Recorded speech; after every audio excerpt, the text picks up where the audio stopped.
آگے چلو، انہوں نے اعلان کیا پرچوں میں کہ ہم ہی کام کرنے کے لیے ایک بہت اہم قوت درکار ہے، ایک جماعت درکار ہے۔ تو اس جماعت کی تاسیس 1941 میں لاہور میں قائم کی گئی، جبکہ لاہور ہندوستان ہی کا حصہ تھا اس وقت۔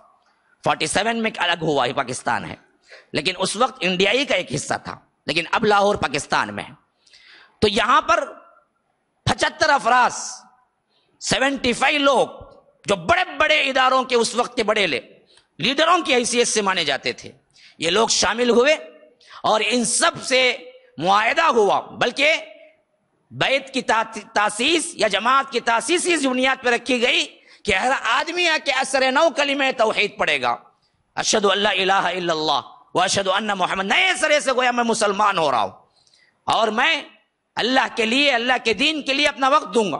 اس حیثیت سے یہ جماعت فارم ہوئی جو جماعت اسلامی کے نام سے پہلے وجود میں آئی 1941۔ بانی مبانی کون ہے؟ مولانا مودودی، جن کا اصل نام سید ابو الاعلی مودودی ہے۔ اعلی اللہ کا نام ہے، ابو الاعلی تو معنی ہوتا ہے کہ اللہ کا باپ، تو معنی کچھ غلط نکلتے ہیں، لیکن ہمیں اس پہ کوئی اعتراض نہیں ہے، نام کیسے بھی ہو سکتا ہے، وہ نام کی حیثیت سے تھا۔ جیسا کہ ابو ہریرہ ہیں، بلی کا باپ، کوئی انسان بلی کا باپ کیسے ہو سکتا ہے؟ تو اس معاملے میں ہم وہ نہیں ہے کہ جا بجا خامخواہ تشدد، خامخواہ کس کریں، خامخواہ طنز کریں۔ ہمیں صرف اس سے بات کرنی ہے جہاں منہج سے ہٹے، جہاں عقائد میں بگاڑ آیا۔ تو مولانا مودودی رحمہ اللہ یہ دراصل بانی مبانی تھے، اور انہوں نے کریٹ کی تھی اس جماعت کو، اور جماعت کا مقصد کیا تھا؟ ایک لفظ تھا، ایک لفظ جو جاری کیا گیا، وہ لفظ تھا اقامت دین، دین کو کھڑا کرنا۔ ہم یہیں اسی پر گفتگو کریں گے۔ کوئی بھی جماعت کا مقصد اقامت دین کبھی نہیں ہوا اسلاف میں۔ جماعت کی بنیاد اور دعوت کا مقصد ہوتا ہے توحید کی طرف بلانا۔ سب سے بہتر جماعت کس کی جماعت؟ کس کی جماعت؟ انبیاء کی جماعت۔ اس سے بہتر کوئی دنیا میں جماعت ہے؟ نہیں۔ اب اس انبیاء کی جماعت کا مقصد اللہ نے کیا بیان کیا ہے سورہ نحل میں؟ فرمایا وَلَقَدْ بَعَثْنَا فِي كُلِّ أُمَّةٍ رَسُولٍ أَنِ اعْبُدُوا اللَّهَ وَاجْتَنِبُوا الطَّاغُوتَ۔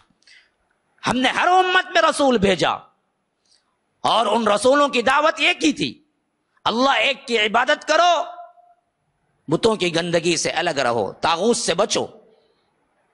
اللہ کی طرف بلانا یہی انبیاء کی دعوت رہی۔ وَإِلَىٰ عَادٍ أَخَاهُمْ هُودًا قَالَ يَا قَوْمِ اعْبُدُوا اللَّهَ۔ ہود علیہ السلام کو ہم نے عاد کی طرف بھیجا، انہوں نے کہا اے میری قوم کے لوگو، اللہ ایک کی عبادت کرو۔ لَقَدْ أَرْسَلْنَا نُوحًا إِلَىٰ قَوْمِهِ فَقَالَ يَا قَوْمِ اعْبُدُوا اللَّهَ۔ نوح علیہ السلام کو ہم نے ان کی قوم کی طرف بھیجا، انہوں نے کیا کہا؟ اے میری قوم کے لوگو، اللہ ایک کی عبادت کرو۔ وَإِلَىٰ مَدْيَنَ أَخَاهُمْ صَالِحًا قَالَ يَا قَوْمِ اعْبُدُوا اللَّهَ۔ مدین کی طرف ہم نے صالح کو بھیجا، انہوں نے کیا کہا؟ اللہ ایک کی عبادت کرو۔ ہر رسول، ہر نبی جو آیا اس کی دعوت ایک تھی، اس کا کلمہ ایک تھا، اس کا مرکزی نقطہ ایک تھا، وہ تھا اللہ ایک کی دعوت کی طرف بلاؤ۔ اقامت فی الدین کا لفظ ہی یہ اصحاب فہم سلف سے ہٹی ہوئی بات تھی کہ انہوں نے کہا کہ دین کو کھڑا کرنا ہے، مطلب حکومت قائم کرنا ہے اسلامی۔ حکومت اسلامی اللہ کی نعمت ہوتی ہے، جو توحید پہ کامزن ہوتے ہیں اللہ ان کو دیتا ہے۔ یہ نہیں توحید پر جب متحد ہو جاتے ہیں پھر اللہ تبارک و تعالی حکومت الہیہ قائم کرتا ہے۔ جیسا کہ اللہ کے رسول نے پہلے یہ نہیں کہا کہ آؤ لوگو ایک حکومت قائم کریں گے، کہا کہ پہلے اللہ ایک کو مانو۔ جب اللہ ایک کو ماننے والوں کی ایک جماعت فارم ہو گئی تو مدینے میں حکومت قائم ہو گئی۔ لیکن اسلامی حکومت کی طرف دعوت دینا یہ نہ کبھی کسی نبی کا کام رہا، نہ کسی اسلاف میں سے کسی ایک سلف کا کام رہا۔ یہاں سے منہج کی تبدیلی شروع ہو گئی۔ یہاں جس منہج میں اللہ کے رسول صلی اللہ علیہ وسلم نے ہم کو بھیجا تھا، ہم کو چھوڑا تھا، اس منہج سے باقاعدہ طور پر روگردانی ہوئی۔ لوگ سمجھے کہ اصل دین کا کام کیا ہے؟ حکومت الہیہ قائم کرنا ہے۔ حکومت الہیہ قائم کرنا ہے تو کیا کرنا ہے؟ تو اسلام کے تمام باتیں جو ہیں وہ سب رکھو ایک طرف، گویا کہ مکی زندگی ہے۔ کسی نے کہہ دیا کہ چلو جی کوئی مسئلہ نہیں ہے، احادیث کا کوئی انکار کرتا ہے تو کرے، پہلے مسلمان تو ہے تو اندر لاؤ، میجارٹی بتاؤ تو حکومت قائم ہوگی، تو ہم میجارٹی پہ کام کریں گے۔ کوئی اور فرقہ ہے تو مسئلہ نہیں جی، ان کو بھی لاؤ اندر، حنفی ہو، شافعی ہو، مالکی ہو، اس کا معاملہ بگڑا ہوا ہو، اس کا عقیدہ صحیح نہیں ہوا، اگر ہم اس سے بحث نہیں کرتے بھائی، ہمیں تو کیا حکومت الہیہ قائم کرنا ہے، ہم کو تو میجارٹی بتلانا ہے، ہم کو فلاں کرنا ہے۔ تو اس میں انہوں نے سب سے بڑی کیا ہے کوتاہی جو ہوئی وہ توحید کی طرف دعوت دینے کی تھی، تو یہاں پر اس معاملے میں بالکل ہی ٹرن ہو گیا مسئلہ، حکومت کی طرف دعوت دینی شروع ہو گئی، جس کے لحاظ سے آگے چل کے معاملہ کیا ہوا؟ پاکستان قائم ہوا، تو پاکستان میں اسلامی حکومت کے قیام کے اعلان کے طور پر انہوں نے جد و جہد کی، تو سب سے پہلے 1948 میں ایک مرتبہ جیل جانا ہوا، اور بتایا جاتا ہے کہ اسلام کے لیے انہوں نے جیل برداشت کی۔ ہو سکتا ہے نیک نیت رکھنے والے ہوں، لیکن اصل میں طریقہ کار یہ بالکل غلط تھا کہ آپ حکومت کی پکار لگائیں۔ نہ اسلاف میں کوئی پکارا، نہ اصحاب رسول اللہ کا منہج تھا، نہ اللہ کے رسول صلی اللہ علیہ وسلم کا منہج تھا، نہ پچھلے رسولوں کا کسی منہج تھا کہ کوئی آئے حکومت کی طرف بلائے کہ ہمیں حکومت قائم کرنا ہے، خلافت قائم کرنا ہے۔ اسی طرح کے کیا ہیں، بہت سے یہ شجر ہے تو پیڑ پودے بھی نکلے بہت سے، جو حزب التحریر ہے لندن وغیرہ میں، یورپین ممالک میں بہت کیا ہے اس کا کام ہو رہا ہے، وہ خلافت کی طرف دعوت دیتے ہیں۔ وہ کہتے ہیں کہ ہمیں پہلے خلیفہ بنانا ہے، اور ہم خلیفہ بنا چکے ہیں، ہمارے خلیفے پہ بیعت کر لو۔ کون ہے خلیفہ؟ نہیں معلوم، کہاں ہے نہیں معلوم، کیا کرتا ہے نہیں معلوم، کرنا کیا ہے نہیں معلوم، پھر کس وجہ سے بلاتے ہو؟ ہم خلافت کی دعوت دے کے پرانی خلافت لانا چاہتے ہیں۔ ہم پوچھتے ہیں بدبختو یہ کون سا طریقہ ہے؟ کس نے کیا؟ کون سے صحابی نے کیا؟ کون سے رسول نے کیا؟ کون سا رسول تھا جو خلافت کی دعوت دیا؟ دعوت اللہ کی ہوتی ہے، توحید کی ہوتی ہے، خلافت کی نہیں، حکومت کی نہیں۔ یہاں معاملہ پھسلا، یہاں معاملہ پھسلا، اور بہت سے نوجوان اسی وجہ سے گمراہی میں پڑے۔ یہ داعش کا فتنہ بھی وہی فتنہ ہے۔ آج جو داعش ہے، آج ہمارے لحاظ سے ایک سب سے بڑا ناسور بن چکا ہے، ایک سب سے بڑا زخم بن چکا ہے مسلمانوں کے اوپر کہ یہ دہشت گرد ہیں۔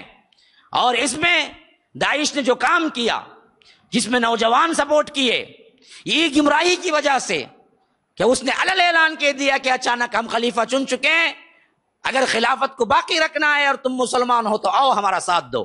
اور چند نوجوانوں نے اس بہکاوے میں آئے اور چلے گئے، اور بعضوں میں کیا ہے بہت سی کیا ہے ایسے معاملات ہوئے کہ گھر گھر کے خاندان خاندان برباد ہو کے رہ گئے۔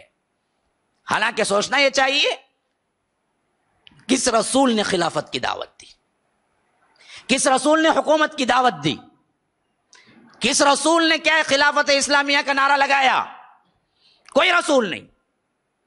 بلاوا اور دعوت توحید کی ہوتی ہے، جب اس کے افراد متحد ہوتے ہیں تو حکومت کے اسباب بنتے ہیں۔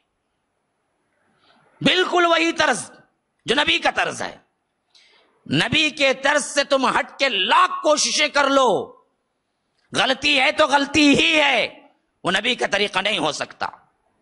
تو یہیں پر غلطی ہوئی، اور یہ جماعت اسلامی اس نظریے پر فوکس کی کہ ہمیں حکومت الہیہ قائم کرنا ہے، تو سب سے بڑا اہم اور سب سے بڑا وہ مسئلہ جو کہ امت مسلمہ کو ضروری تھا، اس سے ان لوگوں نے روگردانی کی، تساہل کیا۔ وہ کیا تھا؟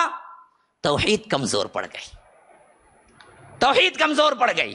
حالانکہ نعرہ ان کا بھی توحیدی تھا، شروع میں ان کا بھی صوفیت کے خلاف ہی نعرہ تھا، ان کا بھی دیوبندیت سے پرابلم تھا، اسی وجہ سے انہوں نے آواز لگائی، لیکن پھر وہی جا کے ٹھہرے جہاں ان کا معاملہ تھا۔ ہم دیکھتے ہیں ان کی تفہیم القرآن بہت مشہور کتاب ہے، جو قرآن کی تفسیر انہوں نے لکھا مولانا مودودی نے، اور وہ تفسیر اتنی عام ہوئی کہ میں سمجھتا ہوں کہ ہر گھر میں موجود تھی۔ آج کل کیا ہے کتابوں کا ذوق نہیں ہے، ورنہ تو پرانے ہر گھر میں موجود ہوتی تھی اور اس کا درس ہوتا تھا۔ تفہیم میں کئی جگہ غلطیاں ہیں جو کہ تصوف کی وجہ سے آئی ہیں، جیسا کہ اللہ تبارک و تعالیٰ کہتا ہے سبحان الذی اسری بعبدہ لیلا من المسجد الحرام الی المسجد الاقصی الذی بارکنا حولہ لنریہ من آیاتنا انہ هو السمیع البصیر۔ معراج کا واقعہ اللہ تبارک و تعالیٰ ذکر کرتا ہے اور کہتا ہے کہ پاک ہے وہ ذات جو اپنے بندوں کو رات رات لے گیا، اپنے بندے کو رات رات لے گیا مسجد حرام سے مسجد اقصی کی طرف، پھر وہاں سے اسرا ہوا۔ تو وہ تفسیر میں لکھتے ہیں کہ اللہ آنے جانے سے پاک ہے۔ کیا عقیدہ ہوا؟ اللہ آنے جانے سے پاک ہے، یہ صرف ہمیں سمجھانے کے لیے کہہ دیا کہ اللہ لے گیا؟ اللہ تو ہر جگہ ہے۔ وہی تصوف کا عقیدہ، وہی تعویلات، وہی اللہ کی صفات میں کھلواڑ۔ اللہ کہتا ہے کہ اپنے بندے کو لے گیا، اسرا بعبدہ، اور ایک بندہ کہتا ہے کہ اللہ آنے جانے سے پاک ہے۔ پھر کہاں گئے؟ کہیں بھی نہیں گئے، یہ صرف سمجھانے کے لیے کہہ دیا۔ اللہ تو ہر جگہ ہے۔ جس تصوف کے خلاف اٹھ کے انہوں نے نعرہ لگایا تھا، جس کے لیے جماعت بنائی تھی، لیکن جب حکومت کا منظر سامنے تھا تو عقائد کمزور ہوتے چلے گئے، عقائد کے معنی کمزور ہوتے چلے گئے، حق معرفت ادا نہ ہوا، عقائد کی بنیادی باتیں صحیح طور پر نہ سمجھ سکے، بلکہ پورا نظام، 4 اصطلاحات، ان کی بہت پرانی کتاب ہے مولانا مودودی رحمہ اللہ کی، اس میں انہوں نے ثابت کیا کہ نماز ہو، زکوٰۃ ہو، حج ہو، سیام ہو، روزہ ہو، یہ سب ٹریننگ اصل میں کس واسطے ہے؟ ملٹری ٹریننگ ہے، حکومت قائم کرنے کے لیے، نعوذ باللہ۔ حالانکہ اللہ کے رسول نے یہ نہیں بتایا، نماز تو اللہ کی عبادت ہے۔ اگر کوئی کہے کہ ہم اٹھتے ہیں، جھکتے ہیں، ایک ہی امام کی بات مانتے ہیں، یہ گویا کہ اللہ کیا ہے جہاد کی ٹریننگ دے رہا ہے کہ کیسے کمانڈر کی بات ماننا، امام اللہ اکبر بولے تو جھکنا، سمع اللہ لمن حمدہ بولے تو اٹھنا، یہ سب کیا ہے؟ ملٹری ٹریننگ ہے، اس میں کوئی عبادت نہیں ہے۔ تو یہ صحیح فلسفہ ہے؟ اللہ کے رسول نے جس کو عبادت کہا، اللہ کے رسول صلی اللہ علیہ وسلم نے جس کے لیے کہا کہ یہ حق ہے تمہارا، اگر کوئی بیٹھک اٹھک صرف اس لیے کرتا ہے کہ میں ملٹری ٹریننگ حاصل کر رہا ہوں اس واسطے نماز پڑھتا ہوں ورنہ تو مجھے کوئی عبادت سے لگاؤ نہیں، تو کیا اس کی نماز قبول ہوگی؟ نہیں قبول ہوگی۔ لیکن انہوں نے باقاعدہ لکھا ہے، 4 اصطلاحات کتاب ابھی بھی ملتی ہیں، بنیادی 4 اصطلاحات، نماز، روزہ، حج، زکوٰۃ، یہ چاروں دراصل حکومت الہیہ قائم کرنے کے لیے اللہ نے حکم دیا۔ کیوں؟ فوکس صرف وہی رہا کہ حکومت قائم کرنا ہے، حکومت قائم کرنا ہے، حکومت قائم کرنا ہے۔ ارے بھائی حکومت قائم نہیں ہو رہی نا، تب تک کیا کرو گے؟ ارے تب تک جیسے چاہے بھی زندگی گزار لو جی، کوئی مسئلہ نہیں،